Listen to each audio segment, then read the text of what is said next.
ہمارے بہت سے مسائل، بہت سی مشکلات اور بہت ہی زیادہ پریشانیاں اس قسم کی ہیں کہ جن پر اگر تھوڑا سا بھی غور کیا جائے تو نتیجہ یہ نکلے گا کہ ہمارا اپنا ہی بیج ہے، ہمارا اپنا ہی بویا ہوا ہے۔ اگرچہ ہمارا مزاج اور ہماری سوچ یہ بن گئی ہے کہ ہر تکلیف اور ہر پریشانی میں دوسروں کو دیکھتے ہیں، ہر تکلیف ہر پریشانی دوسروں کو دیکھتے ہیں، جبکہ اللہ والوں نے، اللہ کے نیک بندوں نے یہ سکھایا، یہ تربیت فرمائی تھی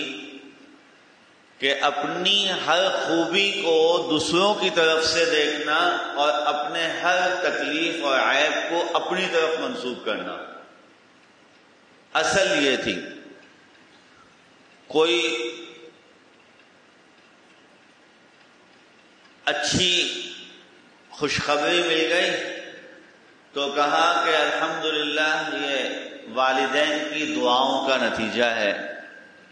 یہ بزرگوں کی نظر ہے، اس طرح کی سوچ،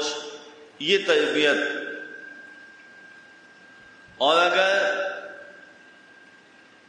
کوئی مشکل آئی، کوئی تکلیف آئی اور کوئی پریشانی آئی تو فوراً یہ ذہن ہوتا تھا کہ یہ میرے کسی گناہوں کی نحوست ہے، یہ میری کسی غلط حرکتوں کا نتیجہ ہے۔ یہ ہمارے بزرگوں کی، نیک لوگوں کی تربیت تھی، اور اسلام نے بھی اسی طرح سکھایا۔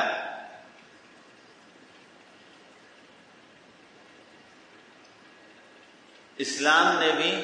اسی انداز سے، قرآن کریم کی تعلیم بھی یہی ہے کہ تم کو جب کوئی نیکی پہنچتی ہے تو وہ اللہ کی طرف سے ہے، اور جب تمہاری کو کوئی تکلیف پہنچتی ہے تو سمجھ لینا فمن عندک، وہ تمہاری اپنی ذات کی طرف سے ہے، یہ تمہارا اپنا بیج ہے۔ تو میرے محترم دوستوں اور بزرگوں، آج کل میں عرض کر رہا ہوں کہ جو مشکلات اور پریشانیاں ہیں، جو مسائل اور تکلیفیں ہیں، اس میں جو بنیاد ہے وہ اپنا ہی بیج ہے، اپنا ہی بویا ہوا ہے۔ جب تک اس چیز کا ہم یقین نہیں کر لیں گے، اس وقت تک ہم اس کا علاج نہیں کریں گے، اس کو ہم ختم کرنے کی کوشش نہیں کریں، اور اس وقت تک حالات بھی صحیح نہیں ہوں گے۔